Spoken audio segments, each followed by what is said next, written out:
good morning all of you and welcome again to our physics class.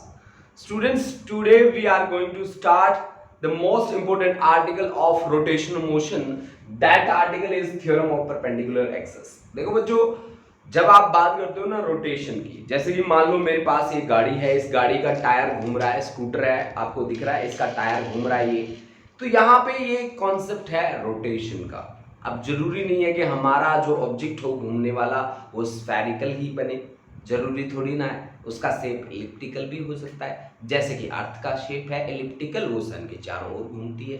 ठीक है, तो घूमने के लिए क्या चीज चाहिए, क्या फोर्सेस चाहिए, क्या वहां पे रेजिस्टेंस कौन ऑफर करेगा, ये सारी की सारी बातें हमें इन लेक्चर्स में स्टडी करनी है। देखो बच्चों, सबसे पहले जब मैं थ्योरम ऑफ पैरेलल और परपेंडिकुलर एक्सिस पढ़ता हूं तो मेरे लिए सबसे बड़ा चैलेंज होता है कि इन थ्योरम्स का यूज कहां पे करोगे आप।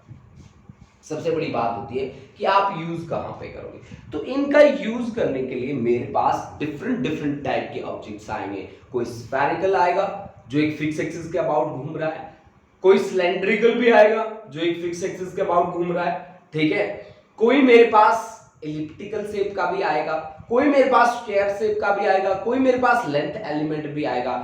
जब उनके मोमेंट ऑफ इनर्शिया मैं कैलकुलेट करूंगा, in that situation I will use these two theorems. One is theorem of parallel axis, another is theorem of perpendicular axis. Now let us consider we have three axes and a mass m is placed in three dimension.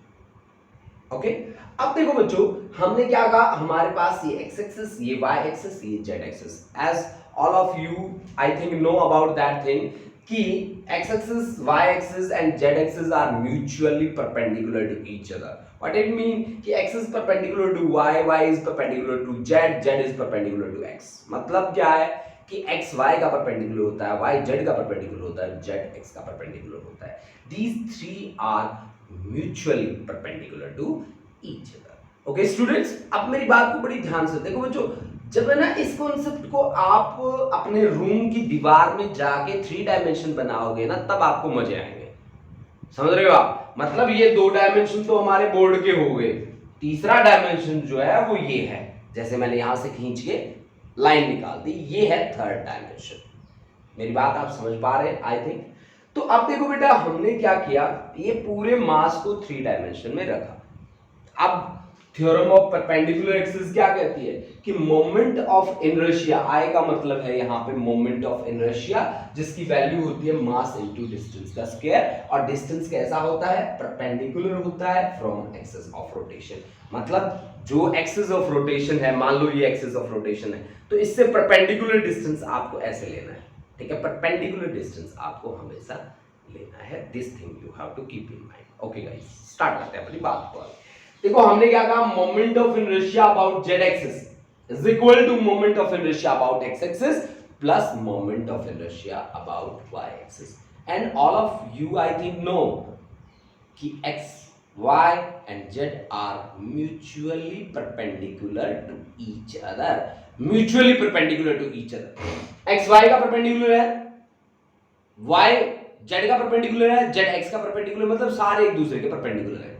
Okay, चलो start. अब भाई इसका proof, हालांकि हमें इसके proof के साथ ज्यादा कुछ डील करने की जरूरत नहीं है, लेकिन हम फिर भी कर रहे हैं क्योंकि ये ऐसी चीजें हैं बच्चों जो आपके एग्जाम में पूछी जा सकती हैं। कॉम्पिटिटिव एग्जाम्स में इन पे बेस्ड होके कॉन्सेप्ट आएगा, तो रटने की तो जरूरत है नहीं। देखो सीधी बात, रटना तो है नहीं, लेकिन हाँ समझ लो कि आया कैसे। ठीक है, तो let us consider some mass, ith mass, this is mi, that lies at a perpendicular distance from x axis. perpendicular distance x axis से कितने perpendicular distance पे lie करेगा, parallel to y axis, parallel to y axis है ना। यहां पे बैठा था किसी पोजीशन p पे mi, जिसका perpendicular distance x axis से y axis के parallel है, तो this is, let us consider yi। same P का परपेंडिकुलर डिस्टेंस फ्रॉम कहां से, y एक्सिस से, दैट इज xi। ठीक है, if I want to calculate moment of inertia about x axis, ix, then what should be the value of this? This is summation of I is equal to 1 to n mi मास है और perpendicular distance कितना है x axis के लिए, x axis की तरफ जाता हूं तो परपेंडिकुलर डिस्टेंस क्या बनता है वाई आई, तो वाई आई का पावर 2, वाई आई का power 2। Similarly I Y is equal to summation I is equal to 1 to n M I, और परपेंडिकुलर डिस्टेंस देख लीजिए, परपेंडिकुलर डिस्टेंस कितना है वाई एक्सिस की तरफ जाऊं तो एक्स आई, तो एक्स आई का क्या ले लेंगे power 2।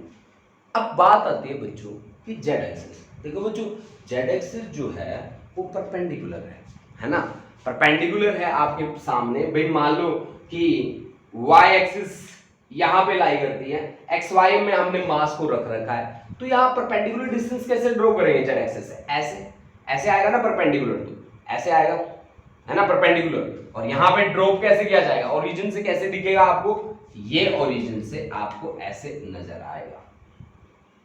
This is, late us consider this distance is are आई, ठीक है। आप 3 डायमेंशन में अज्यूम करके देख लेना बच्चों, इस चीज को बिल्कुल फिट बैठेगा ये कॉन्सेप्ट, ठीक है। अब moment of inertia about Z axis क्या रहेगा, this is summation I is equal to 1 to n M I और आर आई का पावर 2। अब from diagram, from figure, diagram से हमें क्या पता चला, डायग्राम से हमें पता चला कि R I is equal to R I, तो फंक्शन बन जाता है किसका एक्स आई का और वाई आई का, यानी कि आर आई वेक्टर को मैं कैसे लिख सकता हूं, X I perpendicular distance X I into I cap plus Y I into J cap, यानी कि आर आई का square is equal to X I का स्क्वायर प्लस वाई आई का स्क्वायर। इस तरह से मैं लिख सकता हूं। अगर मैं ऐसे लिख सकता हूं तो फिर मेरे पास ये कॉन्सेप्ट क्या बना, ये कॉन्सेप्ट बना I Z that is equal to summation I is equal to 1 to n M I, R I का स्क्वायर मींस एक्स आई का स्क्वायर प्लस वाई आई का स्क्वायर। अब अंदर ले जाओ, आपके पास बन जाएगा एक i is equal to 1 to n M I X I का square plus M I Y I का स्क्वायर, ब्रैकेट क्लोज कर दो। अब समेशन अलग अलग के लिए लगा दो, i is equal to 1 to n M I X I का power 2 plus summation i is equal to 1 to n M I Y I का square, this is equal to I Z. अब आपको दिख रहा है ये किसके इक्वल है, this is moment of inertia about Y axis, so write it I Z becomes equal to I Y plus I X, that is the proof of theorem of perpendicular axis. बच्चों इसके applications जो हैं वो हम आगे पढ़ेंगे, ठीक है। इनिशियली हमें जो प्रिपेयर करना है that is theorem of perpendicular axis. Initially हमें इतना ही प्रिपेयर करना है, इस पे पढ़ के बाद हमें जो करनी पड़ेगी, इसके कॉन्सेप्ट के अकॉर्डिंग जो बात करनी पड़ेगी वो बात हम करेंगे। थोड़ा सा रुक के जहाँ पे हम डिफरेंट ऑब्जेक्ट्स लेंगे, उनके मोमेंट ऑफ इनर्शिया निकालेंगे, ठीक है, और उनकी वैल्यू की डिपेंडेंसी देखेंगे, ठीक है। ये आपके IIT जेईई में न्यूमेरिकल पूछे जाते हैं, और कैसे पूछे जाते हैं मैं आपको इसकी असाइनमेंट प्रोवाइड करूँगा। तो अब आपके जो असाइनमेंट मैंने कल प्रोवाइड करी है बच्चों, बहुत उसमें से एक बच्चे का आया था मैसेज मेरे पास कि सर हम तो रोटेशन पे चल पड़े हैं, तो क्यों हमने वर्क पावर एनर्जी को क्या रिजाइन कर दिया, छोड़ दिया क्या हमने वर्क पावर एनर्जी को, है हम रिवाइज नहीं कर सकते, हम उस पर न्यूमेरिकल नहीं कर सकते, बिल्कुल कर सकते हैं उस पर न्यूमेरिकल, ठीक है। हमने कोई उसको इस्तीफा थोड़ी दे दिया कि हाँ जी उसको हम नहीं करेंगे, इसके बाद हम वर्क पावर एनर्जी से निकल चुके हैं, अब हम उसको हाथ नहीं लगाएंगे, ठीक है। नहीं, ऐसा कुछ नहीं है बच्चों, आप लोगों को वो असाइनमेंट प्रिपेयर करनी ही करनी है। जो आपके डाउट आए क्वेश्चन की फोटो खींचना और मेरे पास भेज देना, ठीक है। मैं अपने आप आपको वो सॉल्व करके दूंगा, ठीक है। क्योंकि वो असाइनमेंट भेजने में मैं थोड़ा सा लेट हो गया था, 12th का एग्जाम था, इस करके में थोड़ा लेट हो गया था, इसलिए आपको ये थोड़ी सी जो जद्दोजहद है, जो प्रॉब्लम है वो आ रही है। अदरवाइज तो ये बात आप कहते ही नहीं, क्योंकि आपके पास टाइम से पहुंच जाती। ठीक है, तो इसमें मेरी गलती है वैसे तो कि मैंने आपको थोड़ा लेट भेजा।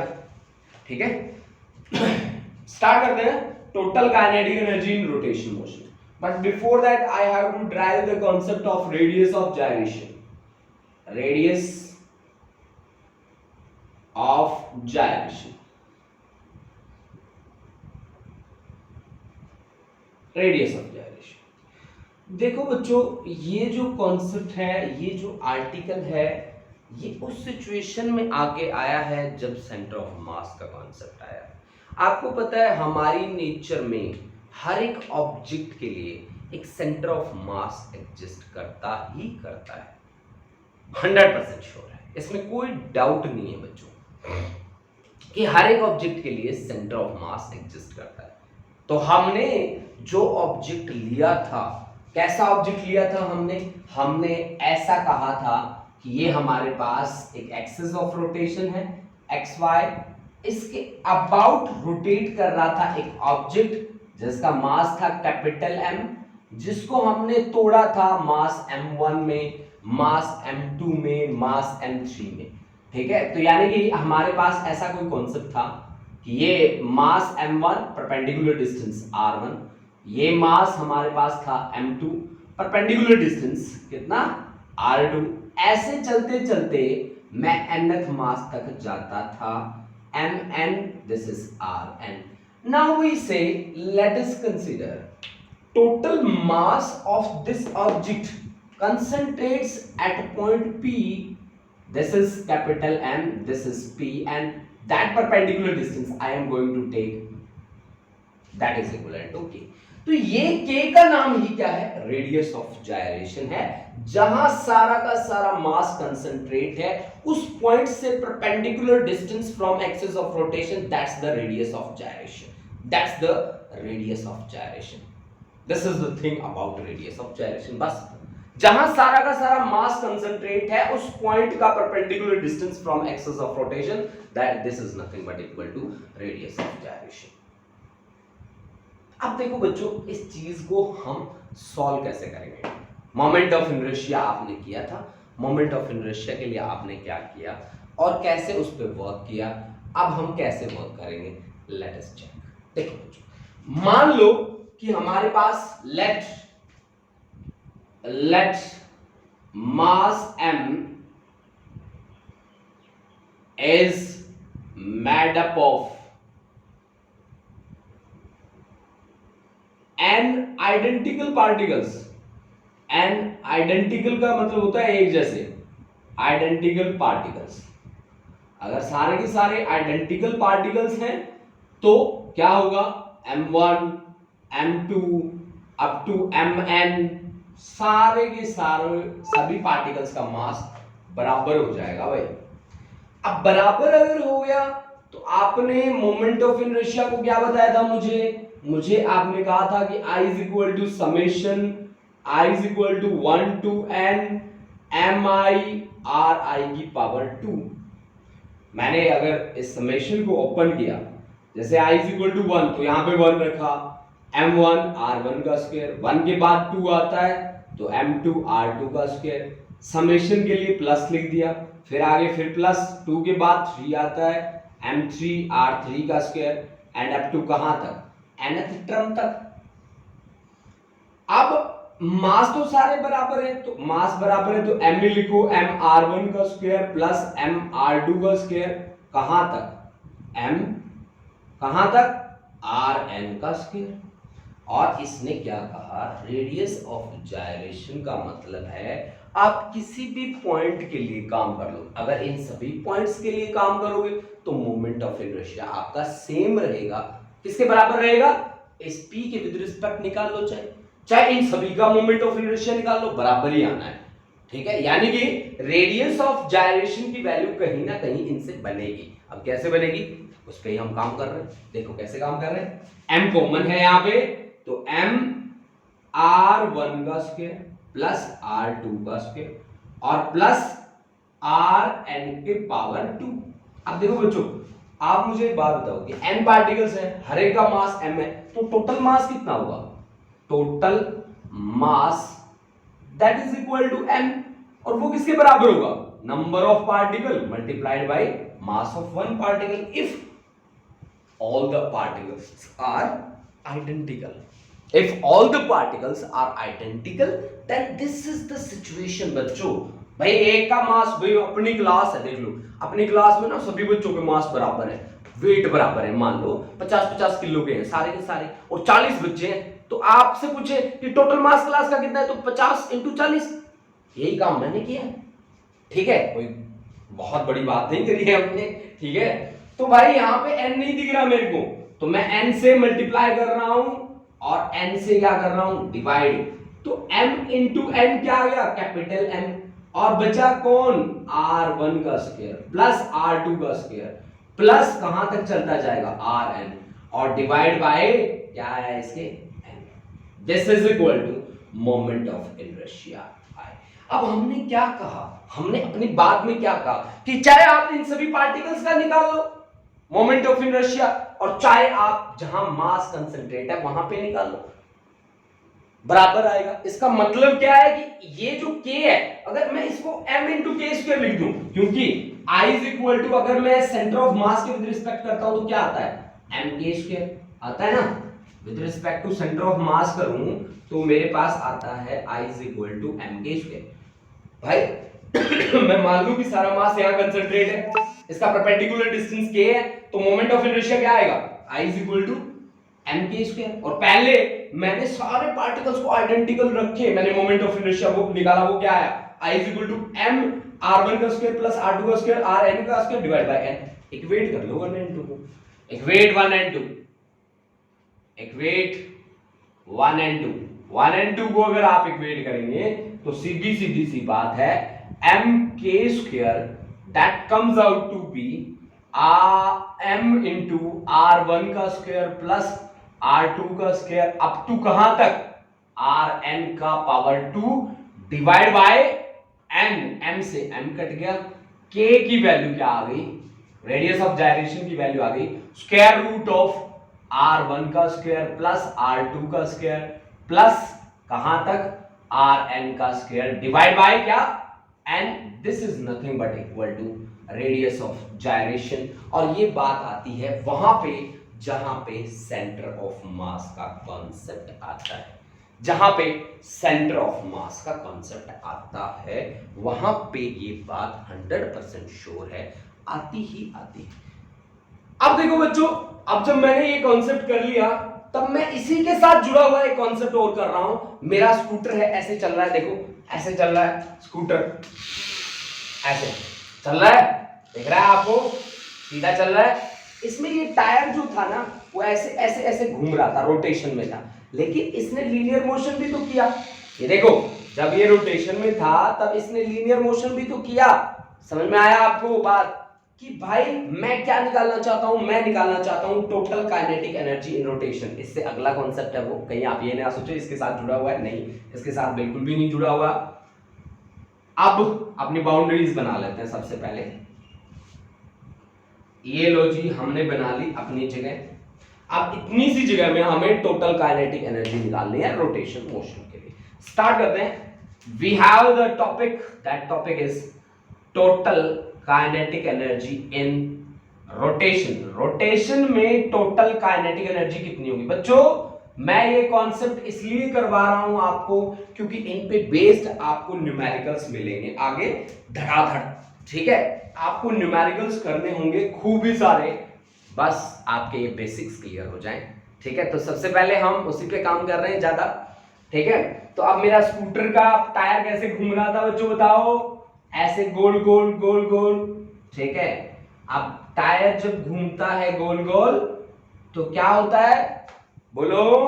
एक होता है एंगुलर वेलोसिटी इसके साथ, दैट इज ओमेगा, और जब ये गोल गोल ऐसे घूमेगा तो कहां जाएगा? आगे आगे जाएगा, तो वेलोसिटी क्या कहलाएगी? Linear velocity. और एक क्या है? Omega, that's the angular velocity. तो अब इसके पास गोल गोल घूमने में काइनेटिक एनर्जी कितनी होती है? रोटेशन वाली। सीधा सीधा चलने में कौन सी एनर्जी होती है? लीनियर वाली। तो टोटल काइनेटिक एनर्जी कितनी होगी? काइनेटिक एनर्जी के नीचे लिखो total, that is equal to kinetic energy in rotation ROTATION plus kinetic energy in translation बोल दो, चाहे लीनियर मोशन बोल दो, कोई बात नहीं, एक ही बात है। रोटेशन में चैप्टर की स्टार्टिंग करी थी तभी निकाली थी, that was half I into omega square. और kinetic energy in linear motion सभी को पता है, हाफ mv स्क्वायर। बताओ बच्चों, सही लगा कि नहीं लगा? बहुत ही अच्छा टॉपिक है, बहुत ही इजी टॉपिक है। अगर पढ़ोगे ध्यान से तो बच्चों मैं 100% श्योर हूं कि आप इसके बाद रिवाइज करने की जरूरत ही नहीं पड़ेगी आपको। ठीक है, आप बस देखते जाओ हमने क्या किया। अब देखो कॉन्सेप्ट तो आपका फाइनल हो चुका है, this is the final result, ये फाइनल रिजल्ट है आपका।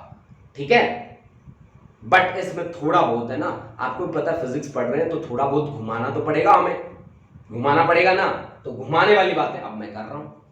ठीक है भाई, अब देखो बच्चों, व्हील जब घूम रहा है, व्हील की शेप मैंने कैसी ली है, व्हील की जो शेप है उसके अकॉर्डिंग इसका सेंटर ऑफ मास बनेगा ये, जिसका रेडियस है k।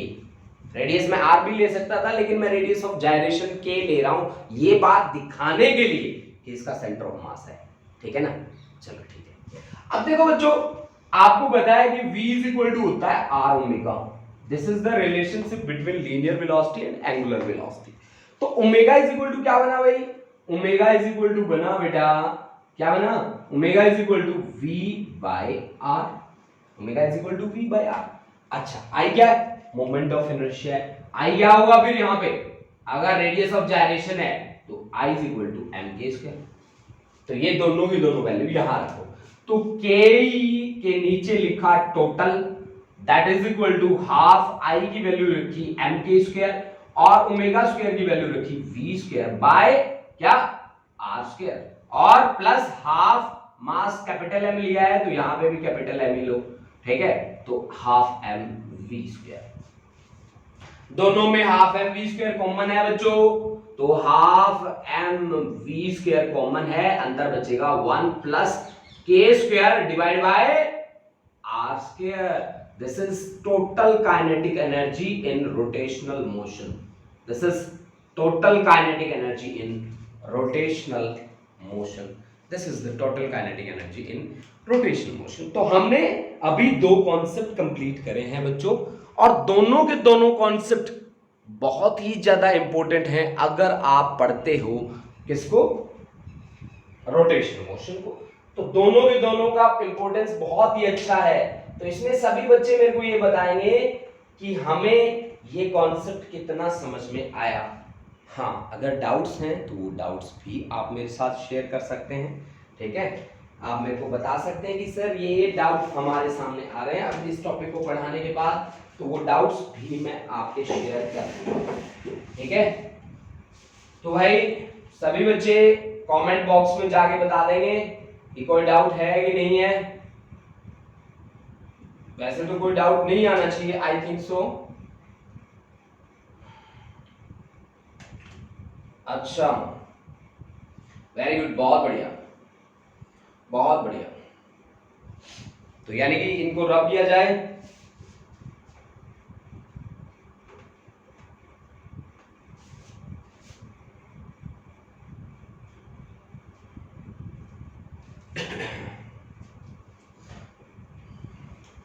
देखो भाई बच्चों, ये जो था, ये कॉन्सेप्ट हमारे पास एक था, इसमें थ्योरम ऑफ परपेंडिकुलर एक्सिस, जिसकी स्टेटमेंट आपको याद करनी है कंप्लीटली।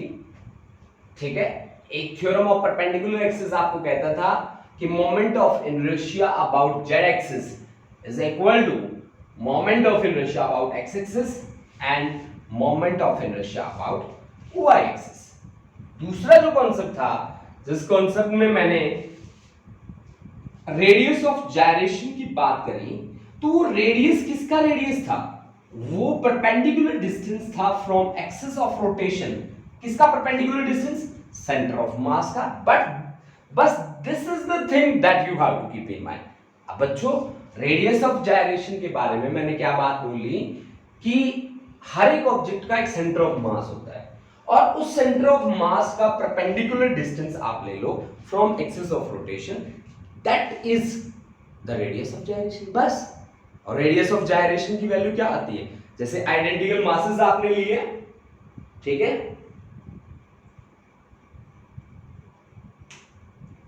जैसे आपने आइडेंटिकल मासेस आपने लिए, ठीक है, और उन मासेस को डिफरेंट डिफरेंट डिस्टेंसेस पे आपने रखा। देखो बच्चों, मैं आपको थोड़ा सा ना इसको दोबारा एक्सप्लेन कर देता हूं, क्योंकि यहाँ पे गुरलीन सिंह का मैसेज आया है कि मेरे को समझ में नहीं आया, और एक बच्चे का और भी आया, कह रहा है इंटरनेट प्रॉब्लम थी तो दिक्कत हो गई थी। चलो कोई बात नहीं, मैं एक बार फिर से उसको कवर कर देता हूँ। देखो बच्चों, मैं सिंपल भाषा में बात करता हूँ, है ना। मान लो आपके पास ये एक एक्सिस ऑफ रोटेशन है एक्स वाई, और ये एक ऑब्जेक्ट है बच्चों, ठीक है ना, ये इसका सेंटर ऑफ मास है ना, और इसका जो डिस्टेंस है हमने उसका नाम दिया है रेडियस ऑफ जायरेशन। यहां पे सारा का सारा मास कंसंट्रेट है कैपिटल M, और इसका जो डिस्टेंस है वो K है। तो इसका मोमेंट ऑफ इनर्शिया कितना आएगा बच्चों, इसका मोमेंट ऑफ इनर्शिया आएगा बेटा mk²। अब हमने क्या किया, इस पूरे मास को डिवाइड कर दिया बच्चों a large number of elementary masses में, मतलब यहां पे मास m1 बैठा है, ठीक है, m1 आइडेंटिकल मासेस हमने लिए हैं, m1 is equal to m, m2 is equal to m, है ना, इसका परपेंडिकुलर डिस्टेंस r1, इसका m2 is also equal to m, that is r2। इसी तरह से nth पार्टिकल हमने लिया है mn, that is m r।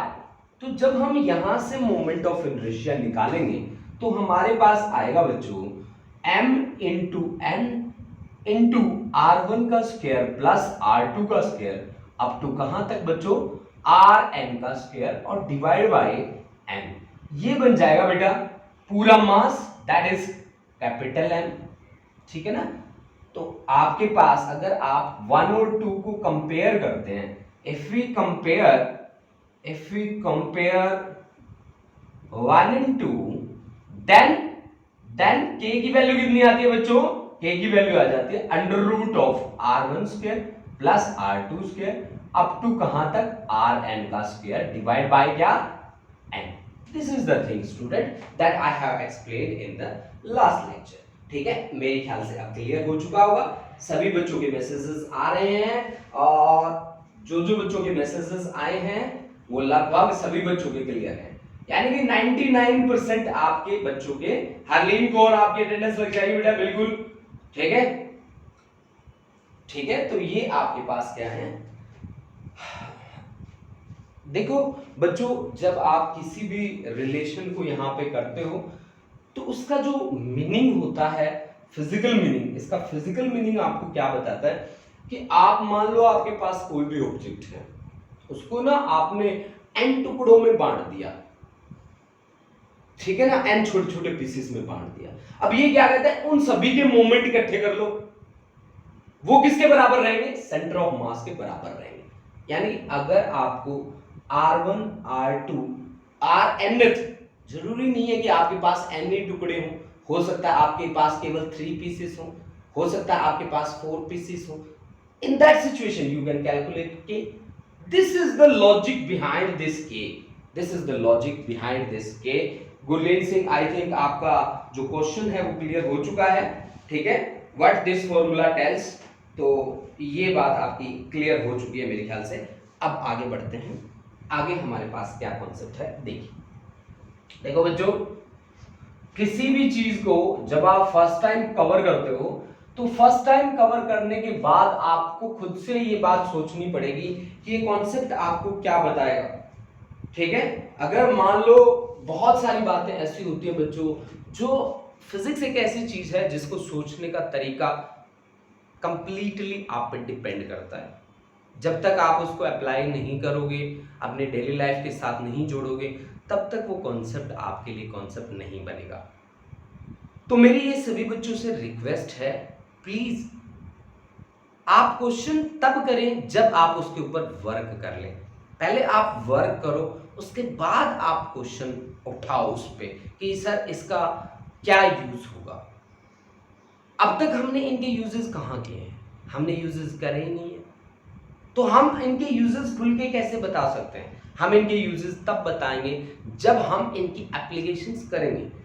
इनकी एप्लीकेशन कैसे करेंगे? मोमेंट ऑफ इनर्शिया निकालेंगे, वहां पे के की वैल्यू निकालेंगे, ठीक है, तब हम बताएंगे कि हाँ जी हमने जो वो कॉन्सेप्ट किया था उस कॉन्सेप्ट का ये यूज हो रहा है ना। देखो आज जो मैं कॉन्सेप्ट आपको करवा रहा हूं, कहीं ना कहीं आपको लग रहे होंगे कि सर ये क्या करवा रहे हो, क्यों करवा रहे हो यार, क्या यूज है इनका। मैं मानता हूं आपके दिमाग में काफी भूचाल मचा होगा, लेकिन बेटा जब तक हम न्यूमेरिकल्स की तरफ नहीं जाते, जब तक इनकी एप्लीकेशन की तरफ नहीं जाते, तब तक हमारे ये पकड़ में कॉन्सेप्ट नहीं आएगा। हाँ, जैसे हम न्यूमेरिकल कवर करते हैं, इन पे डिफरेंट टाइप के न्यूमेरिकल्स लेते हैं, आईआईटी जेईई नीट में आए हुए न्यूमेरिकल्स लेते हैं, तब हमारा कॉन्सेप्ट बनता है, तब हमारी पकड़ बनती है। ठीक है बेटा, तो आप ये बात बिल्कुल भी टेंशन ना लें कि हम क्या करते जा रहे हैं, फिजिक्स है भाई, कॉन्सेप्ट्स का खेल है, ठीक है, इसको खेलना ही पड़ेगा, और जितना दिल लगा के आप खेलोगे आपका फिजिक्स उतना ही स्ट्रॉन्ग होता जाएगा। ठीक है बच्चों, तो हम टाइम वेस्ट नहीं करते ज्यादा बातों में, और टाइम वेस्ट ना करते हुए आगे के कॉन्सेप्ट पकड़ते हैं। आगे का कॉन्सेप्ट हमें क्या कह रहा है? ठीक है, देखो मुझे एक न्यूमेरिकल मिला है, और वो न्यूमेरिकल बहुत ही अच्छा न्यूमेरिकल है, उसमें थोड़ी बहुत बातें अच्छी यूज कर रखी हैं, तो मुझे भी वो न्यूमेरिकल कवर करना चाहिए। मुझे दिया है an energy of 484 joule and energy of 484 joule. ठीक है बच्चों, मैं एनर्जी की कन्वर्जन भी दिखाऊंगा आपको। An energy of 484 joule is spent in increasing the speed in increasing the speed of a flywheel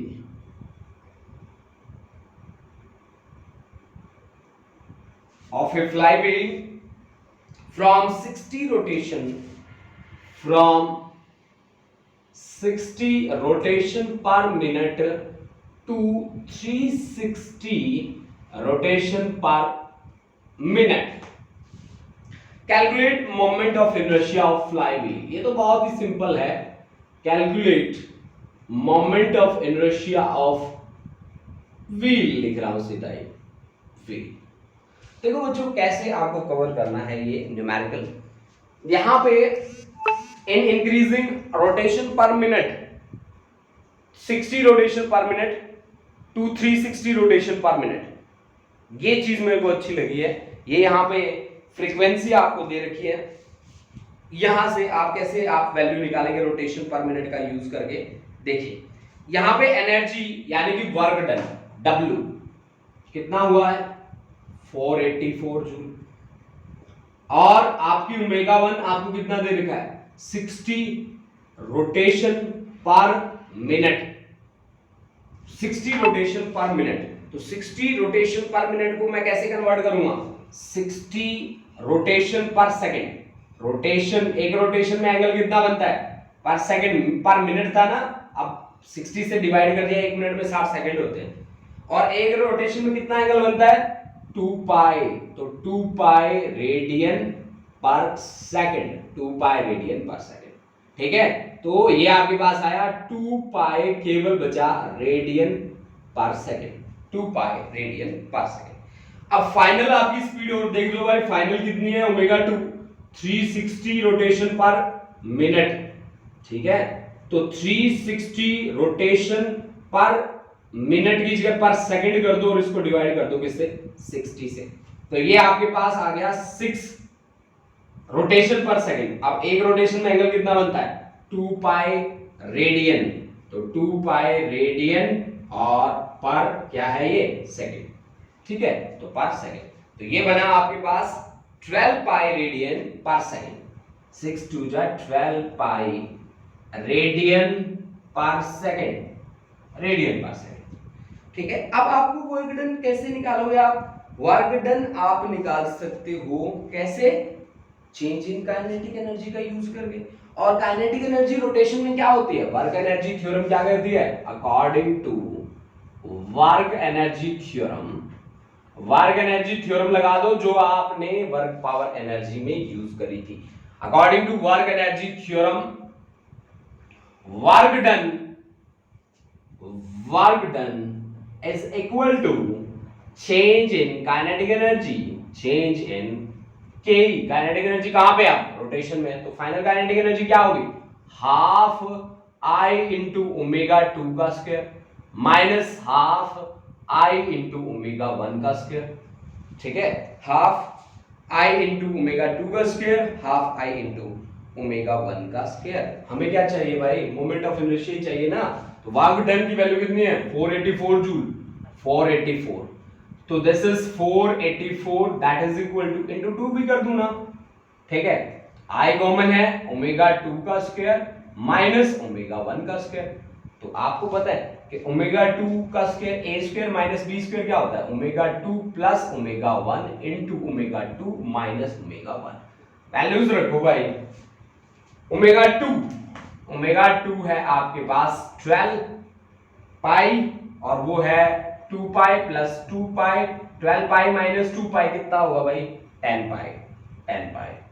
ठीक है, दिस इज 14 पाई इंटू 10 पाई, यानी कि I2 इंटू कितना 140 पाई इंटू पाई, पाई का स्क्वायर। दिस इज 2 इंटू 484, 484 के डिवाइड में आ गया 140 पाई का स्क्वायर मींस 22 इंटू 22 449 ऊपर चला गया, है ना। ठीक है, तो आपके पास बचा गया केवल I2। देख लो भाई, सोल्व कर लो। ठीक है, ठीक है,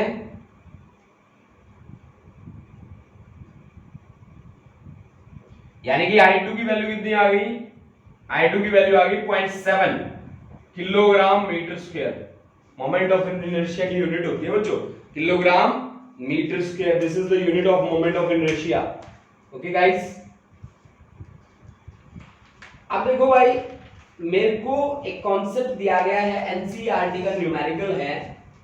ठीक है, एनसीईआरटी का न्यूमेरिकल मेरे को दिया गया है। पहले ये बच्चे अपनी अटेंडेंस बोलेंगे फटाफट से। अच्छा, एक एनसीईआरटी का न्यूमेरिकल है, मैं अटेंडेंस भी ले लूंगा बच्चों।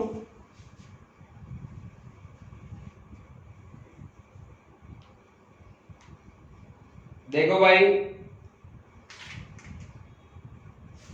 हमारा एनसीईआरटी का क्या न्यूमेरिकल है, हमसे क्या पूछ रहा है, शायद वो कंप्लीट हो जाएगा, हमारे पास इतना टाइम तो बचा है। ठीक है, तो हम वो न्यूमेरिकल कंप्लीट कर देते हैं पहले। और ये न्यूमेरिकल आपको समझ में आ गया होगा क्योंकि बहुत इजी था, प्रदीप की बुक से उठाया था मैंने बच्चों। मैं देखो अब तक जितने भी न्यूमेरिकल्स उठा रहा हूँ वो मोस्ट ऑफ प्रदीप से उठा रहा हूँ। ठीक है, मैंने आपको कहा है कि एचसी वर्मा आप खरीद लें तो विद इन 2 और 3 डेज आप एचसी वर्मा परचेज कर लें, हम एचसीवी के न्यूमेरिकल करेंगे। देखो मेरा जो टारगेट है वो एक सिलेक्टेड बुक से काम करने का है, ऐसा नहीं है कि आज हमने ये बुक उठा ली कल हमने वो उठा ली, तो इससे हम अपने आप को कवर नहीं कर पाएंगे। और HC Verma I think physics का सबसे अच्छा बुक माना जाता है। ठीक है, तो क्यों ना हम एचसीवी कंप्लीट कर लें। ठीक है, तो एचसी वर्मा आप परचेज कर लीजिए सभी बच्चे, ज़्यादा पैसे नहीं लगेंगे। ठीक है, तो जैसे ही आप परचेज कर लेते हैं आप मेरे को बता दीजिए, मैं आपको उसी से न्यूमेरिकल कराने स्टार्ट कर दूंगा। ठीक है, अब देखो बच्चों, अब हमारे पास क्या है, एक न्यूमेरिकल हमें बना के दिया है और वो न्यूमेरिकल थोड़ा सा आपको उस पर वर्क करना पड़ेगा। कैसे वर्क करेंगे देखो, उसकी स्टेटमेंट देखो, उसने कहा है show that moment of a couple, show that moment of a couple, यानी कि टॉर्क की बात कर रहा है भाई, मोमेंट ऑफ ए कपल। ठीक है, moment of a couple does not depend on the point, does not depends on the point ठीक है, does not depends on the point about which you take the moments, about which you take the moments, about which you take the moment,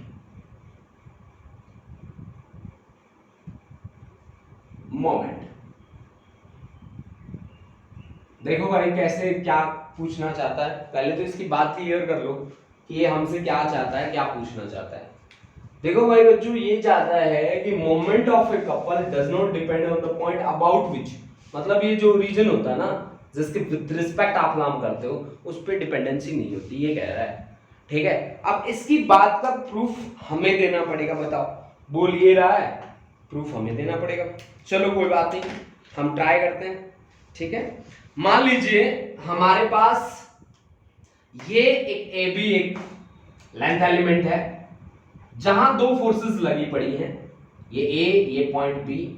एक force तो ऐसे लग रही है, this is F, and एक force ऐसे लग रही है, दिस इज माइनस एफ। अब आपको समझ में आ गया होगा कि दो फोर्स हैं, दो डिफरेंट पॉइंट पे एक्ट कर रही हैं, पैरेलल फोर्स है, तो क्या फॉर्म करेंगे, कपल फॉर्म करेंगे। ठीक है, और हमने क्या माना, हमने माना कि F जो है वो B पे लग रहा है, माइनस F जो है वो A पे लगा है। ठीक है, अब O हम मान लेते हैं उनका ओरिजिन, इनका ओरिजिन मान लेते हैं हम O, तो ये बना आपके पास OA।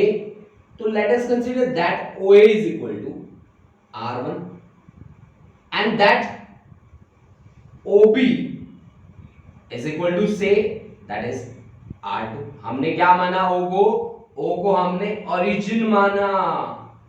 ठीक है, और ओरिजिन से पोजीशन का डिस्टेंस, किसी भी पोजीशन का, जैसे पोजीशन A है that is the position vector. ठीक है, अब मान लीजिए कि हमारे जो इसकी डायरेक्शन है डिस्प्लेसमेंट की ए बी की, late us consider this be the direction of the displacement A. This is the direction हमने मानी है भाई। ये बात कहीं आप ये सोचो कि सर जी अब आपने ये कैसे लिख दिया। अब मोमेंट ऑफ कपल, यहां पे दो फोर्स लग रही है, एक F एक माइनस F, यानी कि कपल हुआ, इनका मोमेंटम मुझे निकालना है। यानी कि अब मेरे को काम कैसा करना पड़ेगा कि मोमेंट ऑफ कपल निकालना पड़ेगा। मोमेंट ऑफ कपल, कपल का मतलब जोड़ा होता है बेटा, और यहां पे दो फोर्स हैं, एक प्लस है और एक माइनस है बच्चों, इसलिए मैंने मोमेंट निकाली है इस कपल के कारण। ठीक है, ये होगा मोमेंट ऑफ कपल, क्या होगा, सम ऑफ मोमेंट्स। ठीक है, सम ऑफ मोमेंट्स, एक इसके कारण एक इसके कारण, of two forces, sum of moments of two forces forming a couple, forming a couple, है ना, फॉर्मिंग ए कपल। तो अब आप निकाल लीजिए भाई, आप वर्क करना शुरू कीजिए मोमेंट ऑफ कपल निकालने के लिए। वो आपके पास क्या रहेगा, R1 क्रॉस माइनस F और plus R2 cross product with किसके साथ, F के साथ, प्लस F के साथ। यानी कि यहां पे आपके पास आ गया R2 माइनस R1 और क्रॉस किसके साथ, F के साथ, है ना। अब R2 माइनस R1, इसमें ट्राइंगल लॉ अप्लाई कीजिए, apply triangle law in OAB, triangle law क्या कहता है, sum of two sides of a triangle taken in same order is equal to third side which is in opposite order. यानी कि sum of two sides taken in same order, that is R1 plus AB, R1 plus AB that is equal to R2। यानी कि AB is equal to R2 minus R1, यानी कि R2 minus R1 किसके बराबर है, AB के, यानी कि AB cross F, this is moment of couple और वी कैन से टॉर्क। ठीक है ना, यानी कि अब टॉर्क की डिपेंडेंसी किस पे है? क्या ओरिजिन पे है? नहीं है।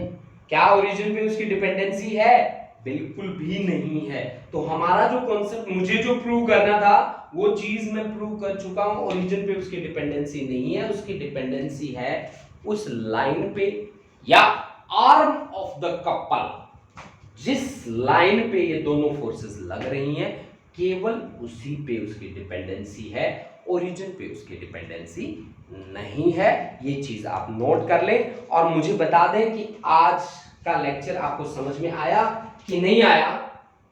ठीक है, अगर नहीं आया तो भी बता दे बेटा, अगर आया तो भी बता दे बच्चों। ठीक है, प्लीज कमेंट बॉक्स में जाइए और बताइए कि आज की क्लास कैसी रही हमारी।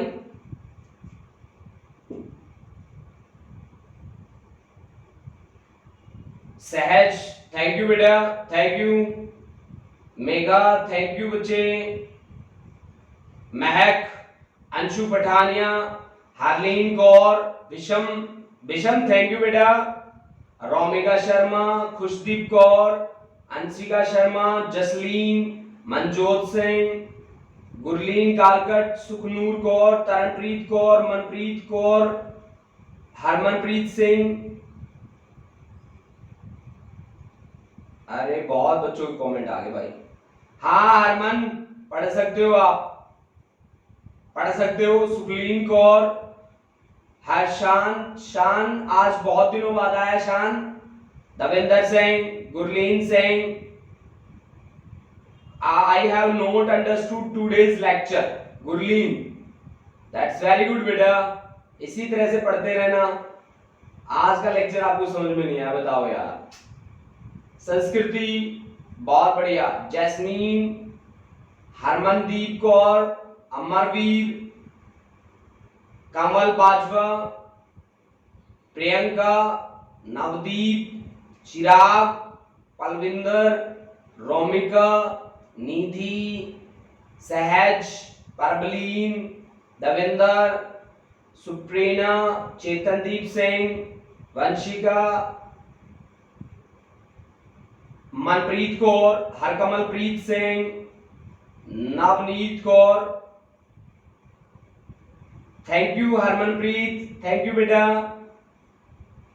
थैंक यू बच्चे। महक, आसदीप सिंह, चिराग, थैंक यू बच्चों। सर टू फोर्सेस अपोजिटली, इसका रीजन अपनी तरफ से कंसीडर किया है बेटा, क्योंकि जब तक मैं दो फोर्सेस अपोजिट नहीं लूंगा वो एक कपल फॉर्म नहीं करेंगे। देखो बच्चों, यहाँ पे मुझे जो कॉन्सेप्ट करना था वो टॉर्क के साथ जुड़ के करना था। टॉर्क के लिए मेरे को दो फोर्सेस लेनी पड़ती हैं ऑपोजिट डायरेक्शन में, क्योंकि टॉर्क का मतलब होता है a couple of forces acting in two different directions for two different points. मतलब यहाँ पे दो डिफरेंट पॉइंट है ए और बी, उन पे ऑपोजिट डायरेक्शन में फोर्स लग रही है, ए और बी पे अलग अलग। एक ही पॉइंट पे अगर फोर्स लगेंगी तो रिजल्टेंट उनका जीरो हो जाएगा, वो कुछ नहीं करेंगे, हिलेंगे डुलेंगे नहीं, घुमाएंगे नहीं, है ना। दो डिफरेंट पॉइंट पे फोर्स लग रही हैं, दोनों का मैग्नीट्यूड सेम है, डायरेक्शन अपोजिट है, तो ही वो कपल फॉर्म करते हैं। That's why I have taken two forces that are in opposite direction having same magnitude. ठीक है बच्चों, तो ये था आज का कॉन्सेप्ट। तो बच्चों आज हमने जो भी पढ़ा आप एक बार घर जाके कह रहा हूँ, घर पे बैठ के एक बार रिवाइज जरूर करें। ठीक है, और सभी बच्चे इसी तरह से जुड़े रहे। बहुत ही अच्छा रिस्पॉन्स है आपकी क्लास का, and the response of your class is super amazing. ठीक है, तो हम इसी तरह से आपके कॉन्सेप्ट्स को क्लियर करते जाएंगे और आप इसी तरह से आगे बढ़ते जाएंगे। Thank you students, thank you and have a nice day guys. Thank you बच्चों।